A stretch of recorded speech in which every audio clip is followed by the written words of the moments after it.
Hey everyone, just a quick reminder for those of you who aren't subscribed, please do subscribe because that's the only way YouTube will be pushing our videos to more recommended pages. And to those of you who are subscribed, just a thank you note, we really appreciate it. Now on with the video. Bye.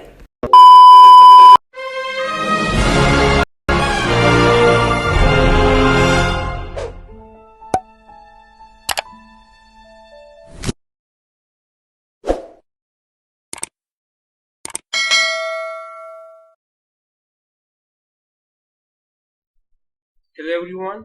So in this video we'll cover the basic tools you need to know if you work on TI Nspire or the handheld. These actually might seem to be extremely basic, but they are the ones used and are actually required almost every time we use TI softwares.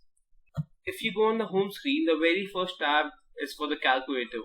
So this section is actually very important, and we need to know how to use the various tools it allows us to use. So in this video we'll handle some of them.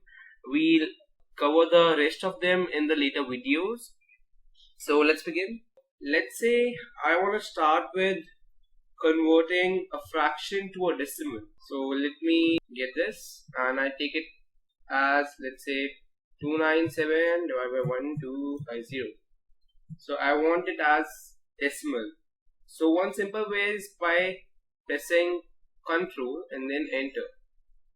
So this gives you the approximate decimal value for the given fraction.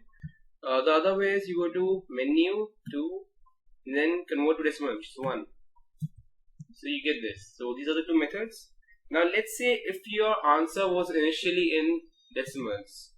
So you actually want the answers, or maybe the question requires the answer to be in the fractional form. So it will be quite difficult to convert it into a fractional form manually, but you can use this menu to second option to convert it into fraction, and here you get it, and you get it in the simplified form, which and this is the simplified form of this decimal. Now let's say you need the factor for a given number. It might be a 2-digit number, or it could possibly be a 10-digit number, and it's quite difficult to get a factor of a number like 196060111, something like that. So you get this factor from menu to 3, and then you put the number there. You get 2 to the 4 into 3. Go there again, and now let's see what it is for, let's say, 10930626600. Yeah, enter.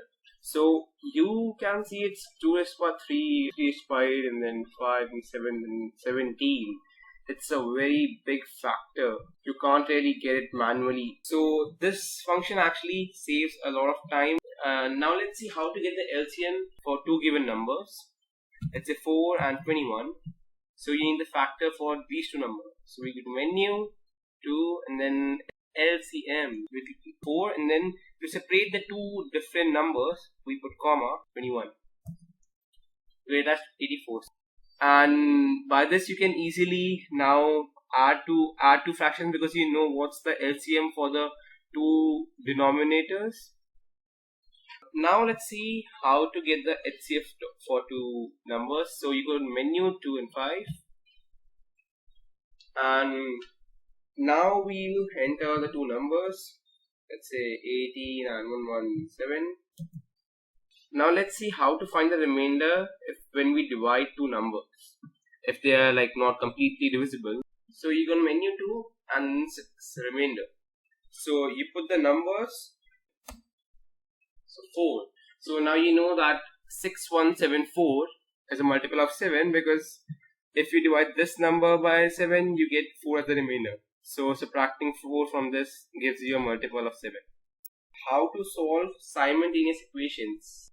For that we need to go on menu in 3, then solve system of linear equations. So here we are just solving the linear equations, not the quadratic ones, and you can choose the number of equations you want, and according to that the variables will also change. So let's say if I'm taking 3 equations, so it will be x, y, and z. But right now, I'll just take it as 2. So I'll just have the variables x and y. Then press OK. Then now I need to enter the equations there. So I'll put it as, let's say, 2x minus 4y is equal to maybe 2 here. And then minus 3x plus 2y is equal to 5. That gives me the value of x here as minus 3 and y as minus 2. Now we know that we can solve quadratic equations using the graph section also, but to save more time we can actually do it through this part of the Igcse also. For that we go menu in 3 and polynomial tools. So here have 3 options, but I'll use this one. This one is find roots of polynomials. This one is for specifically for real roots, and this one for complex roots. But I'll go there because here I have the flexibility to choose either of them, and I can also choose the degree. So here I'll just choose the second degree and roots of real polynomials. And here I need to enter the values of A2, A1 and A0, which is the A, B and C. So let's take A as 2, B as 4 and A as minus 5. So if our equation was 2x squared plus 4x minus 5. So we enter that and we get the value of the roots which this equation has, which is minus 2.87 and 0.87. So we can easily get the root for any equation. Now let's look at the sequences. So to generate sequence, I'll go on this icon which looks like a book, and we have 6 tabs. We'll cover the tabs 2nd to 6th in the later videos. Right now we are focusing on the first tab. So here I've taken the sequence generator, which is written as SEQ with the bracket. So I get that, and let's say my sequence is 2n minus 1, 2n minus 1. There is actually a exact format which you need to follow, and you can see it there. First we need to write the expression, which is 2x minus 1, then the variable, first number, then the last number as in the starting point or the ending point, and then you can exactly generate the sequence. So let's say 2n minus 1. So then I'll put comma and then n. Then again I'll do comma, then 1, comma 5. I get the sequence. Now to do something more with it, first we need to define it. So we go to menu 1, 1. So here we define it, and then we need to choose a name for it. So let's say I choose that odd, because I know that all the number I'll be getting will be odd. So odd, then equal to, and then we need to choose the curly brackets.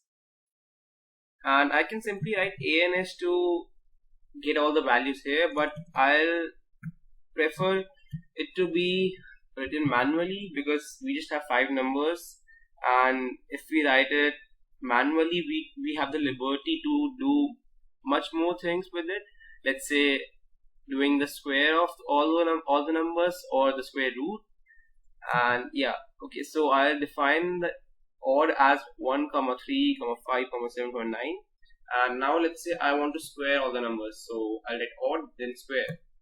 That will give me the square of all the numbers. And let's say now I want to get the double of all the numbers. So 2 into odd. Let's say I want to do something like odd plus 2. So it will add 2 to all the numbers. And now let's say I want to find the mean of the 5 numbers in the sequence.